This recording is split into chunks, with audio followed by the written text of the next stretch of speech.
There is a unique alchemy to 1990s cinema, a particular blend of cynicism and sincerity that produced some of the most memorable films of the modern era. And in the realm of comedy, one name reigned supreme, a rubber-faced force of nature who dominated the box office, Jim Carrey. His films were events, cultural touchstones built on a foundation of pure, manic energy. In the midst of this comedic hurricane, there was always a vital, unsung hero, the character actor, the straight man, the person whose grounded, believable reaction sold the joke and anchored the chaos. You might remember this face. It's from one of the biggest comedies of that decade, 1997's Liar Liar. He's the man on the receiving end of a tirade of magical, truth-compelled insults in a courthouse bathroom. He is the canvas upon which the film's star paints his masterpiece of comedic rage. His name was Anthony Dwain Lee. He was the quintessential working actor, a man whose face was familiar even if his name was not. His career was a mosaic of guest spots on the biggest television shows and memorable moments in hit movies. He was a craftsman, respected, talented, and on a steady upward trajectory in the most competitive industry on earth. But his story isn't one of escalating fame or a quiet, graceful exit from the stage. His story ends abruptly, not on a soundstage with a director yelling "cut," but on the floor of a rented mansion, amidst the confetti and costumes of a Hollywood Halloween party. It ends in a terrifying flash of misunderstanding, a hail of gunfire, and a lifetime of unanswerable questions. This is the story of a life defined by dedication to craft and a death that became a flashpoint in a city's long and troubled history with its police force. It's a story about perception, fear, and the razor-thin fatal line between a harmless prop and a perceived threat. This is the life and the heartbreaking, profoundly controversial death of Anthony Dwain Lee. To truly understand the journey of Anthony Lee, we must travel back in time and space, away from the blinding lights of Hollywood to a different, more rugged California. He was born on July 17, 1961, in Redding, a city nestled in the northernmost reaches of the state, cradled by mountains and forests. Redding in the 1960s and 70s was a world away from the cultural upheaval and artistic ferment of Los Angeles or San Francisco. It was a lumber town, a place of hard work and natural beauty where the rhythms of life were dictated by the seasons, not by pilot season or box office returns. Growing up as a young black man in a predominantly white community presented its own unique set of challenges and experiences. But it was in this environment that Lee first discovered the transformative power of performance. He was drawn to the stage, to the act of storytelling, finding in it a voice and a purpose that resonated deep within him. This wasn't a fleeting hobby, it was a calling. The path from Redding, California to the stages and screens of Hollywood was not a well-trodden one, but Lee possessed a quiet determination that would define his entire career. He knew that talent alone wasn't enough. It required discipline, training, and a profound respect for the craft. He dedicated his formative years to the theater. This was his university, his training ground. In the late 1970s and early 1980s, long before he ever stood in front of a camera, he was treading the boards, immersing himself in the foundational art of acting. He worked in regional theater, taking on a variety of roles that allowed him to stretch his abilities and explore the human condition. The theater is an unforgiving medium. There are no second takes, no clever edits to save a performance. It demands presence, vulnerability, and an immediate electric connection with a live audience. It was here that Anthony Lee honed his skills, developing a powerful stage presence and a nuanced understanding of character that would become his professional signature. By the time he made the inevitable move to Los Angeles, he was not a wide-eyed novice seeking fame. He was a trained actor, armed with a toolkit of theatrical techniques and a work ethic forged in the demanding world of live performance. The Hollywood he entered in the late 80s and early 90s was a city of immense opportunity, but also of fierce competition. For a character actor, especially a black character actor, the landscape was complex. While opportunities were expanding, many roles were still confined to stereotypes. But a golden age of television was dawning. Shows like Hill Street Blues had paved the way for a new kind of serialized drama, gritty, realistic, and character-driven. This new format demanded a different kind of actor, one who could bring authenticity and depth to even the smallest of roles. It was a world tailor-made for an actor with Anthony Lee's training. Simultaneously, the city of Los Angeles itself was a crucible of social and political tension, particularly concerning its police force. The 1980s had been marked by the aggressive militaristic tactics of Police Chief Daryl Gates and the controversial war on drugs. The simmering resentment and mistrust between the LAPD and the city's minority communities boiled over in the spring of 1992 with the acquittal of the officers who brutally beat Rodney King. The riots that followed left an indelible scar on the city's psyche. In the years that followed, the LAPD remained under intense scrutiny. The mid-90s were dominated by the O.J. Simpson trial, which put the department's investigative methods and history of racism on trial before the entire world. And by the late 90s, the department was reeling from the Rampart scandal, a sprawling web of corruption, perjury, and police brutality that was one of the worst in American history. This was the backdrop against which Anthony Lee was building his career. It was also the context into which Officer Terrill Hopper, a young black officer who joined the force in 1995, was immersed. For the public, especially in communities of color, any official narrative from the LAPD was met with a deep, historically justified skepticism. It was a city on edge, a place where the line between protector and aggressor often seemed terrifyingly blurred. This pervasive atmosphere of mistrust would become a critical, explosive element in the tragedy that was to come. Through the 1990s, Anthony Lee's career began to take flight. He was the epitome of the journeyman actor, a reliable and talented performer who moved seamlessly between television and film.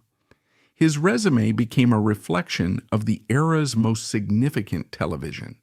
He landed a role in the medical drama phenomenon, ER, a show celebrated for its frantic cinema verite style. He appeared in NYPD Blue, Stephen Bochco's groundbreaking police procedural, a series lauded for its moral complexity and raw, emotional performances.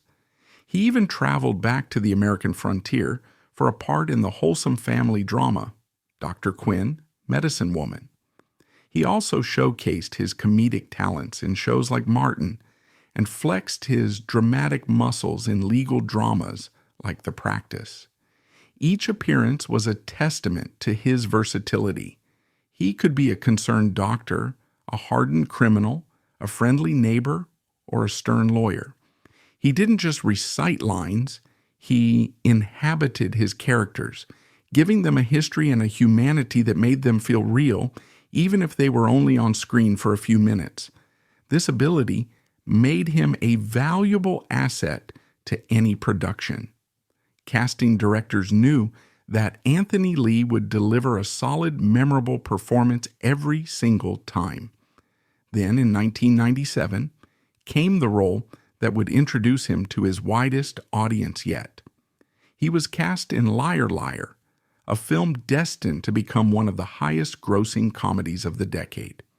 The role was small, but it was pivotal to one of the film's most memorable sequences.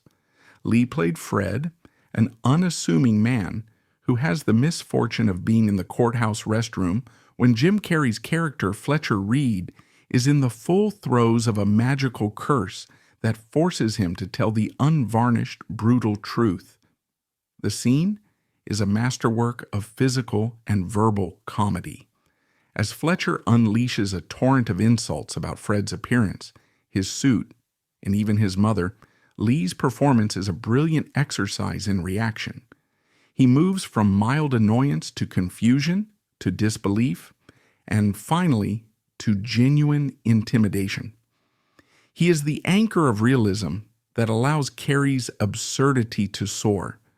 The film was a global sensation, grossing over $300 million. For millions of people, Anthony Lee's face was now linked to a moment of pure comedic genius. The role was a significant credit, a sign that he was breaking through, moving from respected guest star to a recognizable face in a major Hollywood blockbuster. At 36 years old, his career was on a solid foundation, and his future seemed limitless.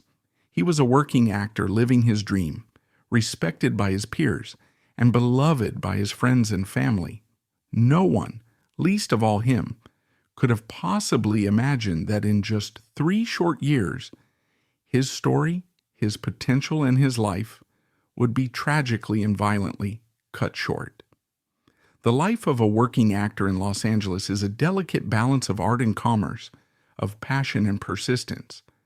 Anthony Lee had navigated this world with grace and professionalism for over a decade. By the turn of the millennium, he was a man who had earned his place. He was not a movie star in the traditional sense, hounded by paparazzi or living in opulent seclusion.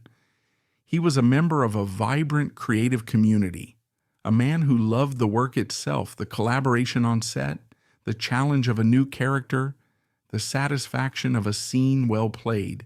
Those who knew him spoke of a man who was deeply kind, with a warm, easygoing nature that stood in contrast to some of the intimidating characters he sometimes portrayed. He was known for his professionalism and his generous spirit. His friend and fellow actor, Roshumba Williams, remembered him as a very gentle soul, someone who was always positive and encouraging. He was a son, a brother, and a cherished friend, a man whose life extended far beyond the roles he played. As October of 2000 drew to a close, a festive atmosphere settled over Los Angeles. Halloween in the entertainment capital is more than just a holiday. It's a spectacle. It's a night for creativity, fantasy, and elaborate celebrations. On the evening of Saturday, October 28th, Anthony Lee was attending one such celebration. The party was held at a sprawling 2-story mansion in Benedict Canyon, a wealthy, secluded neighborhood tucked into the Santa Monica Mountains. The estate was known locally as the Castle due to its stone facade and imposing architecture. The host was a fellow actor, and the guests were a mix of industry professionals, actors, writers, and crew members, all there to unwind and enjoy the holiday. Anthony arrived in high spirits, fully embracing the costume theme. He was dressed as a punk rocker, an edgy look complete with a mohawk wig, dark makeup, and torn clothing. As an accessory to complete the look, he carried a prop, a black rubber replica of a .357 Magnum revolver. In the context of a Halloween party populated by people who work with props for a living, this was utterly unremarkable.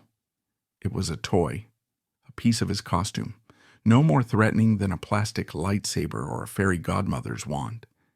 It was an element of make-believe for a night dedicated to it. The party was in full swing as the night wore on. Music echoed through the canyon, and the sounds of laughter and conversation filled the air.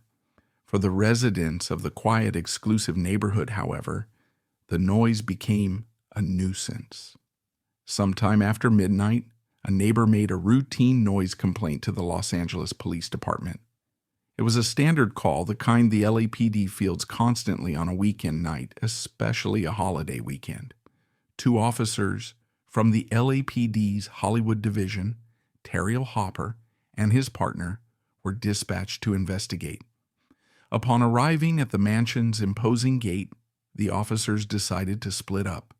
Hopper's partner went to the front entrance to speak with the host, the standard procedure for such a call. Officer Hopper, for reasons that would later be intensely debated, made a different choice. He walked along the side of the property and entered the dark backyard, intending, he would later state, to find a back door or window to see how many people were inside and assess the situation.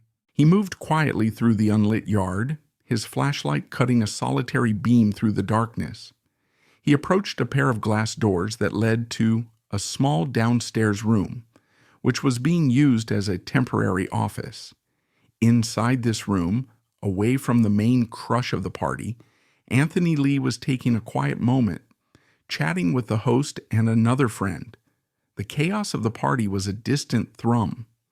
It was in this moment that the world tilted on its axis. From the blackness of the yard, Officer Hopper shined his powerful flashlight beam through the glass directly into the room. The sudden blinding light startled the occupants. The official police narrative, based entirely on Officer Hopper's account, states that Anthony Lee, who had his back to the door, turned around. Seeing the light and the silhouette of a figure outside, he allegedly raised the black rubber prop gun and pointed it directly at the officer. In that single, terrifying, compressed second, Officer Terrill Hopper's reality was forged. He was alone in the dark, confronted by what his eyes and his training told him was a man with a .357 Magnum, one of the most powerful handguns in the world, pointed directly at his chest. In that instant, the context of the Halloween party, the costumes, the music, all of it evaporated. All that remained was the primal instinctual perception of a lethal threat. His reaction was instantaneous. He drew his 9mm Beretta service pistol and opened fire. The sound of shattering glass and rapid-fire gunshots ripped through the night, a brutal, violent intrusion into the festive atmosphere. Hopper fired 9 rounds in quick succession through the glass door and into the room. Inside, chaos erupted. The other occupants screamed and dove for cover, their minds struggling to process what was happening.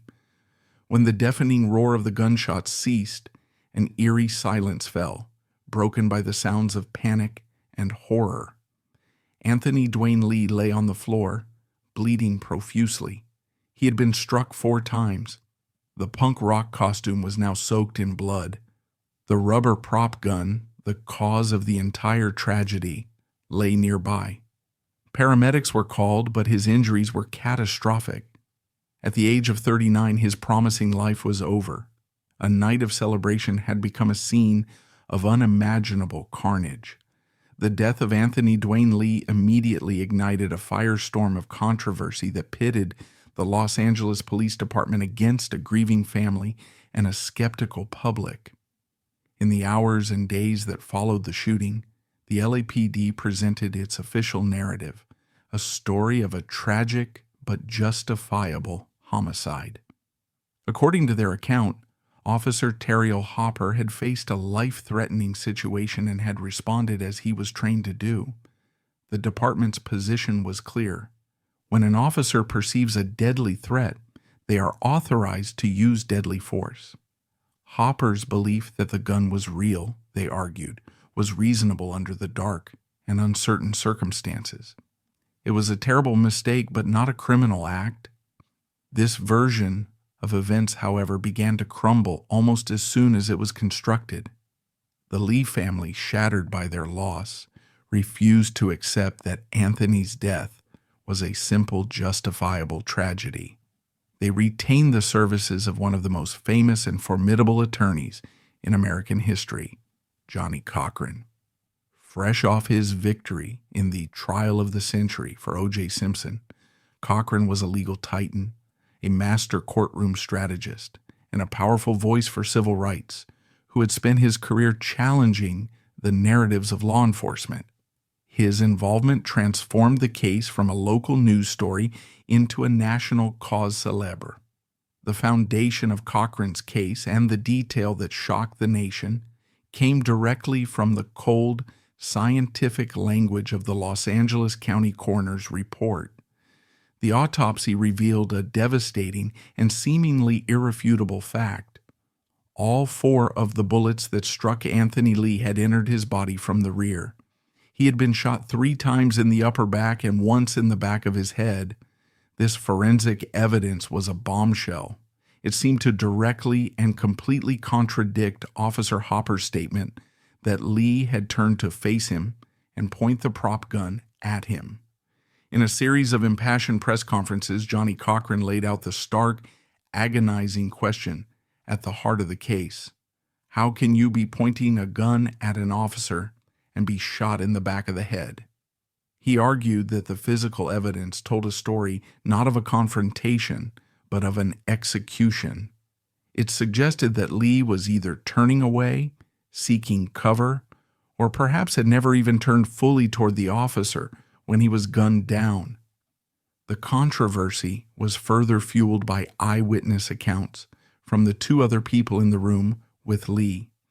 While their recollections were fragmented by the trauma and chaos of the event, their testimonies raised further doubts about the police version. They described a scene of sudden panic, where the appearance of the flashlight and the eruption of gunfire felt almost simultaneous, leaving no time for any kind of interaction or warning. The LAPD and its defenders scrambled to counter the powerful narrative being built by Cochran and the autopsy report. They put forth a theory centered on the concept of action versus reaction and the incredible speed of human movement in high-stress situations. Their argument was that Lee could have pointed the gun at Hopper, and in the fraction of a second it took for Hopper to perceive the threat and pull the trigger, Lee could have begun to turn away. They contended that the entire sequence, Lee's alleged aiming of the prop, Hopper's decision to fire, the firing of 9 rounds from a semi-automatic pistol, and Lee's complete turn away from the door, could have occurred in as little as 1.5 seconds. This rapid turning defense became the cornerstone of the city's explanation for how a man could be shot in the back while supposedly posing a frontal threat. The case became a trial in the court of public opinion, fought on the evening news and in the morning papers. On one side was the tragic image of a beloved actor, a gentle soul killed at a party while holding a toy. On the other was the narrative of a police officer forced to make an impossible split-second decision in the dark with no way of knowing the weapon he faced was a harmless replica. The shooting laid bare the deep fissures of mistrust in Los Angeles, a city still grappling with the ghosts of Rodney King and the Rampart scandal. The Los Angeles County District Attorney's Office conducted a mandatory investigation into the officer-involved shooting. After weeks of reviewing the evidence, the officer's statement, the eyewitness accounts, the forensic reports, and the conflicting narratives, District Attorney Gil Garcetti announced that his office would not be filing criminal charges against Officer Terrill Hopper. The DA's conclusion was that they could not prove, beyond a reasonable doubt, that Hopper had acted with criminal intent or negligence. They accepted the premise that his fear for his life, though tragically misplaced, was genuine and reasonable from his perspective at that moment. The criminal justice system had cleared him. For the Lee family, the decision was a profound injustice, but their fight was far from over. They filed a $100 million wrongful death lawsuit against Officer Hopper in the city of Los Angeles. The civil trial, which took place over the following years, brought the entire agonizing affair into a courtroom.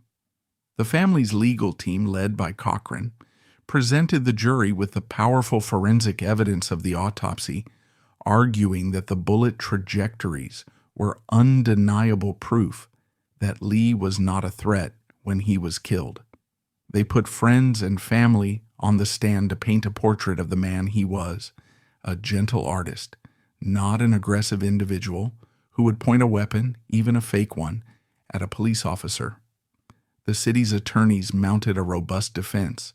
They brought in police training experts who testified about the physiological and psychological effects of extreme stress on perception and reaction time. They meticulously explained the rapid turning theory using diagrams and simulations to argue that the sequence of events, while tragic, was plausible. They portrayed Officer Hopper as a dedicated public servant who found himself in an impossible situation created by Lee's own actions. Ultimately, the jury in the civil case was persuaded by the defense. In 2005, nearly 5 years after the shooting, they ruled in favor of Officer Hopper in the city, finding that the officer's actions were reasonable under the circumstances. They accepted that his perception of a deadly threat, however wrong in hindsight, was the reality he was forced to act upon. For the American legal system, the case of Anthony Dwain Lee was officially closed. Officer Hopper was exonerated of all criminal and civil liability. But for a family left without a son, and for a community left with searing doubts, the verdicts provided no peace, no closure, and no justice. The central haunting paradox of the case, the officer's testimony versus the coroner's report, was never truly resolved, leaving behind a legacy of pain and profound uncertainty. The violent death of Anthony Dwain Lee was more than just a personal tragedy. It was a traumatic event that reverberated through multiple communities, raising difficult questions and leaving a lasting impact. For the close-knit world of Hollywood actors, it was a chilling and deeply personal loss. Lee was a colleague, a familiar face on audition circuits and on set. His death served as a horrifying illustration of how the tools of their trade, props, costumes, the very act of make-believe, could be catastrophically misinterpreted in the real world. It engendered a sense of vulnerability and a renewed awareness of the stark realities that existed just beyond the studio gates. For the city of Los Angeles, the shooting became another painful chapter in its long and tortured relationship with the LAPD. It reignited fierce debates about police training, use of force policies, and accountability. Civil rights leaders and police critics pointed to the case as a clear example of a systemic problem. They questioned the very tactics that led Hopper to the back of the house in the first place for a simple noise complaint, arguing that this deviation from standard procedure created a needlessly confrontational and dangerous situation. Lee's death was woven into the larger narrative of police violence against black men, a story where the victim is often blamed for his own demise. The case also brought the issue of replica firearms into sharp national focus. Lee's death was a brutal demonstration of the fact that, in a tense, fast-moving encounter, the human eye cannot distinguish a realistic toy from a deadly weapon. The incident added urgency to a growing movement calling for stricter regulations on the manufacturing and sale of imitation guns. It bolstered arguments for laws requiring all such replicas to be marked with a non-removable bright orange tip or be manufactured in unrealistic colors, a visual cue designed to prevent precisely this kind of tragedy. While federal laws already existed, their enforcement and effectiveness were called into question. Anthony Lee's story became a tragic case study, a life sacrifice to the deadly ambiguity of a piece of molded rubber. Perhaps the most significant consequence, however, was the way Lee's death prefigured a grim pattern that would become terrifyingly familiar in the 21st century. Years before the names Tamir Rice, John Crawford III, or countless others would become symbols of a national crisis, Anthony Lee's story contained all the same devastating elements: a person of color, a replica or toy gun, and a law enforcement officer's split-second decision to shoot.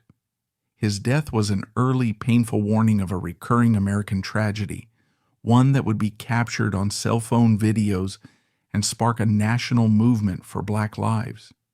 His story highlights the unsettling reality that the perception of threat is often influenced by implicit biases, and for Black men in America, simply holding an object that could be mistaken for a weapon can be a death sentence. But beyond the policy debates and the cultural analysis lies the most profound and enduring consequence: the human cost. The legal proceedings concluded, the news cycle moved on, but the void left by Anthony Lee's absence remained.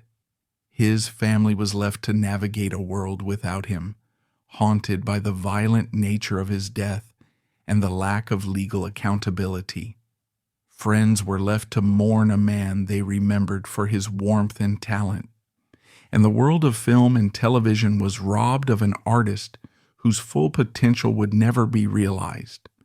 We are left only with the what-ifs. What roles would he have gone on to master? Would he have transitioned from a trusted character actor to a leading man? Would he have become a household name? His body of work, a testament to his skill and dedication, is all that remains. A finite legacy, a career and a life brought to a premature and violent end. When all the legal arguments have been made and all the evidence has been debated, what is the ultimate truth of the story of Anthony Dwain Lee? We are left with a tragedy born from a collision of worlds. The world of make-believe and the world of harsh reality. The world inside a private party and the world of law enforcement patrolling a dark street. His death is a profound and unsettling monument to the power of perception, a testament to how in a single fear-drenched moment a human being can be reduced to a threat and a toy can become a death warrant. There was no victory for anyone. Officer Terrill Hopper, though legally cleared, would forever be the man who killed an unarmed actor holding a rubber prop. The Lee family received no compensation, no apology, no official acknowledgement of their loss beyond the cold finality of a jury's verdict. The central agonizing question, how a man facing forward could be shot from behind, was explained away by theories of physics and reaction times, but it was never answered in a way that satisfied the human heart's need for clarity and justice.